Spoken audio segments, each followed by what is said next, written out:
Meet Jody, a 29-year-old who's been working from home for 3 years. Before this setup, she held a consulting position at a major corporation, overseeing online operations. The decision to transition to remote work came unexpectedly when she found out she was pregnant. Opting for freelancing, she bid farewell to her corporate role, embracing the flexibility it offered. With her knack for marketing, she's been successfully managing various projects and directing online operations, bringing in a decent income. However, her husband, Huey, remains somewhat oblivious to the nature and value of her work, seeing it merely as a pastime. The shift to working remotely granted Jody the luxury of time, allowing her to experience a serene pregnancy and safely deliver their daughter, Caddy. Initially, Jody stayed with her parents for support during the first month after Caddy's birth. However, Huey's insistence on her return prompted her to shorten her stay to just a month. Since then, she's been navigating the delicate balance between work and childcare, managing adequately but not without its challenges. Unexpectedly, Olivia, her mother-in-law, proposed the idea of living together. Despite initial reservations about the potential complexities, Jody agreed on the condition of building a duplex to maintain some level of autonomy. The construction proceeded smoothly, and soon they moved into the new home, sharing common spaces. While initially pleased with the arrangement, Jody's contentment soon turned to frustration as Olivia began to impose various household tasks on her, often disrupting her work. Olivia's demands grew incessant, leaving Jody little room to focus on her professional responsibilities. Even when Jody voiced her concerns to Hugh, she found little support, with him dismissing her grievances and insisting she comply with his mother's requests. This lack of understanding and support from her husband only added to Jody's stress, pushing her mental and physical well-being to its limits. "I'm working hard and you're just playing. That's pathetic." With every complaint I voiced, Huey's attacks escalated, dismissing my efforts as nothing more than play. Even when I insisted that I was seriously working, he refused to believe me. Cody, my father-in-law, seemed to echo Huey and Olivia's sentiments, viewing working from home as little more than a hobby. Their lack of trust in my work left me questioning my own worth, fearing abandonment due to my perceived inadequacy. Then one day, when Hugh was off work and everyone was home, I had Caddy lying next to me as I worked. Huey barged into the room with a loud noise, demanding I come to my parents-in-law's room immediately. Ignoring Caddy's cries and leaving her behind, he must have known she was there. Was the loud noise really necessary? Doubting the sensibility of Hugh and my parents-in-law, who interrupted my work, I picked up the crying Caddy and went downstairs. Entering the living room, I found the parents-in-law and Hugh chatting happily. Perhaps I had reached my limit of irritation. Anger started to bubble up inside me. "What is it?" I asked quietly, sitting down with Caddy in my arms. The parents-in-law and Huey continued whispering to each other, their secretive behavior unsettling. Patiently, I waited for them to start the conversation. Then Olivia coughed exaggeratedly and glared at me with surprising words. "You leave this house," she said abruptly. I was confused by Olivia's statement. Did she mean for me to temporarily return to my parents' house? "What do you mean?" I asked, trying to remain calm. Olivia snorted and crossed her arms arrogantly. Even as I looked to Hugh for an explanation, he only smiled continuously. Was he mad, or was it me who was losing it? Why, I wondered. I needed to understand the reason calmly, so I first turned to Olivia and asked her why she said that. Olivia's eyes lit up as if she was glad I asked, and with a smile similar to Hughie's, she began to rant about how inadequate I was. "Every day you neglect housework, let Caddy cry incessantly, and just play with your computer and mobile phone. I don't know if you're relying on Huey's salary, but you never listen to advice, just like a parasite," Olivia continued, laughing heartily as if she found it amusing. "I apologize for the housework, but I'm doing the basics. I also take good care of Caddy. She's quite a quiet child." I countered Olivia's accusations as much as possible. "I can't just let go of my computer and mobile phone. I'm working. Isn't that understandable?" Then Huey glared at me. "Are you cheating or what?" he accused, and I stared back at him bewildered by his baseless accusation. Yes, Jody is cheating? Olivia joined Huey, pointing at me with a look of disgust. I was appalled at their audacity. I'm not cheating. I can show you my mobile phone right now, I said, taking out my phone to prove my innocence. But Huey just scoffed at it. Anyone can deceive with that. Can't trust you, he said dismissively. Realizing arguing was pointless, I put away my phone for now. We don't need someone like you.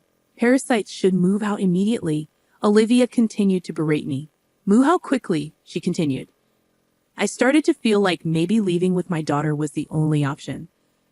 However, there was one reason I couldn't decide to leave just yet: the duplex house. I was the one who paid for it, went to the construction company repeatedly, and was particular about the interior and exterior. Therefore, I couldn't just easily say, yes, sure, and leave this place. Moreover, the mortgage is still in my name, and I doubt Huey's salary alone could cover our living expenses. If I leave, my income goes too. Are you sure he can manage? I gave them one last chance to reconsider, but Huey scoffed. What income of yours? Don't make me laugh. We've been living off my salary alone until now. His ignorance made me feel almost sorry for him. I sighed deeply and turned to Olivia. Hugh is quite a handful, even more than a 6-month-old daughter. Will you be taking care of him? Huey is high maintenance. He needs his towel, underwear, and pajamas ready after his bath, his shoes polished daily, his shirts ironed, suits deodorized, and wrinkle-free. If his morning coffee strength is slightly off, he loses his temper like a madman. I doubted Olivia could handle such a needy Huey. I asked, offering Olivia a chance. I can do a better job than you. Who's just been playing around, she scoffed. Besides, if you leave, Huey already has someone else in mind. Olivia, looking pleased, said something that she shouldn't have to hear. What do you mean? I didn't miss a beat and turned my gaze to Hugh and Olivia. Olivia showed a look of regret and hastily averted her eyes. Hugh glared at Olivia. Why did you say that? He whispered in a low voice. Explain what's going on. From their reactions, I gathered that Huey might have another woman. I glared intensely at Huey, prompting him to speak uncomfortably. Apparently, according to Huey, for several months, he's been seeing a woman named Carol, a young lady in her early 20s who fell for Huey at first sight during a business encounter. After her advances, they started dating. Carol is beautiful, graceful, and has a wonderful personality, Hugh says with a laugh. I couldn't believe it considering Huey's looks. I couldn't fathom why such a young woman would be interested in him. Half believing, I asked Hugh for proof, thinking if it's true, I'd secure compensation. Hugh showed me his WhatsApp history with Carol, and as expected, the messages were mostly from Huey, suggesting dates and compliments. However, Carol seemed disinterested in anything beyond work, politely declining personal interactions. Moreover, she typically responded formally, with no stamps or anything, just simple replies. Stunned by Huey's smug face, I was at a loss for words. I took screenshots of the conversation, transferred them to my phone without permission, and saved them. You never know when they might serve as evidence. Then I'll leave. With all that had transpired, my affection for Huey had cooled off entirely, and I didn't care what happened to them anymore. I'll take Caddy with me, I declared as Huey and the parents-in-law seemed pleased with my decision to leave. Huey's face turned serious, and his raised hands fell. What are you talking about? You can't raise Caddy without any income. That's right, leave Caddy here. Don't be silly, Hugh, and the parents-in-law didn't understand why I needed to take her with me. As far as I'm concerned, I don't understand why I should leave my daughter in such a place. I've told you I have an income, and why would I leave her with people who can't even take proper care of her? When Caddy grows up, she'll work hard, and I'll relax. Hugh interrupted with his nonsensical talk as I was explaining why I wouldn't leave Caddy. My anger was building. He kept spouting selfish things, not realizing he's digging his own grave. He even plans to use our daughter as a tool. Very well then. Let's decide the custody through court. Please prepare a lawyer. Until then, I'll take care of her. But I knew that arguing here would only complicate things further with Huey and the parents-in-law, with unwavering confidence that I wouldn't lose. Once they agreed to legal proceedings, I wasted no time in preparing to leave immediately. Over the next few days, I never left my daughter's side, making all the necessary arrangements. I visited the construction company that had helped build the house and explained everything. I asked if they knew any good real estate agents to sell the house. Nick, the president of the construction company, became my ally, assuring me they'd handle everything. They quickly arranged for the sale, and to my surprise, due to the house's recent construction, pristine condition, an excellent location, it sold for far more than I expected. Simultaneously, they found an apartment for my daughter and me, a great place at the lowest price due to my budget considerations. I expressed my gratitude and began preparing to move immediately. "Oh, have you already found a place?" While packing my dishes in the living room, Olivia asked with a laugh. "Yes." I responded briefly, feeling no need to elaborate. "It'll be lonely without you," she said with a big laugh as she walked away. As unpleasant as she was, I looked around. The sofa and dining table I had bought were too large for the apartment, so I decided to sell them. Next was the refrigerator, which I also bought. It was slightly large, but I decided to take it with me and marked it with a sticker. I put stickers on all the furniture and appliances I had bought and wanted to take, and took photos of the items I didn't need with my mobile phone. On moving day, I purposely chose a day when the parents-in-law and Huey were away. Huey was at work, and the parents-in-law were called away to a community gathering. With the divorce papers Huey had given me in hand, I worked with the movers to transport my belongings. I had the construction company arrange for a waste removal service to pick up the unwanted furniture and other items. I steadily progressed with the move, and everything was finished within 2 hours. A few hours later, I left the house with Caddy. As I arranged things in the apartment, the phone rang. It was Olivia. It was already 5 in the evening. I had left before noon, so she must have just realized. I answered the call. "Jody, what's this about the house being empty?" Over the phone, Olivia seemed quite flustered, yelling loudly. "Ah, those things were mine. I disposed of the ones I didn't need." "What are you talking about?" I replied calmly. "Well, I bought them.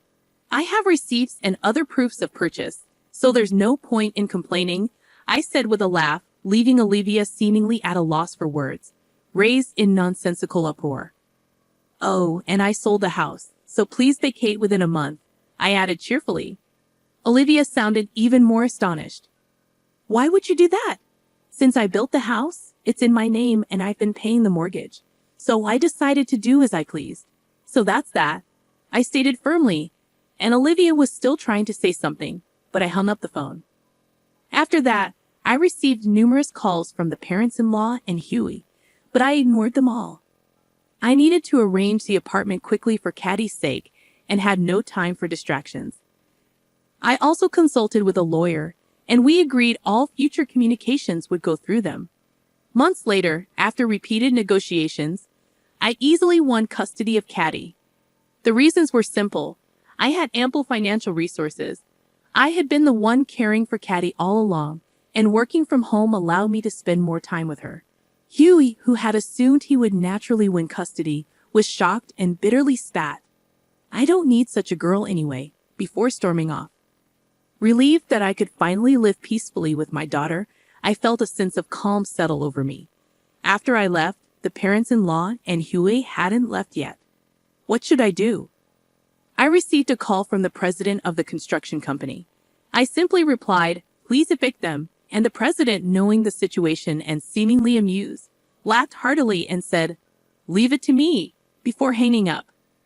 I don't know exactly how the formidable-looking president persuaded Hugh and the parents-in-law to leave, but I can't imagine. A few days later, I received a report that they've moved out, and I was impressed by the efficiency. Even that brought relief to my heart. But several months after the divorce, Hugh contacted me. By then, the divorce was final, and the parents-in-law had somewhat given up, so I hadn't blocked his number. But I immediately regretted not changing my mobile phone number or maintaining the block. "Ah, long time. I was just thinking maybe you were starting to miss me by now," he said. "What is he talking about?" I felt more liberated than ever after the divorce. not having to care for him. I listened as Huey continued speaking. He was apparently dumped by Carol and had thought I was his only option. The way he was dumped was laughable. He went to Carol right after our divorce, saying, "We can be together right away." When he told her, "You don't flatter yourself," she responded very coldly, misinterpreting her professional demeanor at the workplace. Hugh visited her at home, resulting in a restraining order from the police. Hugh claimed, "Carol betrayed me. I dumped that woman." But frankly, I had no interest in his story. I hung up the phone while he was still talking and immediately blocked him. I blocked all messages and later changed my phone number, starting anew. I heard from mutual friends that after the incident with Carol, Huey had disputes with clients and was negatively affected at work. Perhaps feeling too uncomfortable, he resigned. Unable to secure another job, he seemed to be struggling financially, constantly asking various people for loans. The parents-in-law are probably taking care of him, but I imagine his modest income is hardly sufficient for a stable life. As for me, I'm living a fulfilling life with Caddy, dedicating my presence solely to her, which brings me the utmost happiness.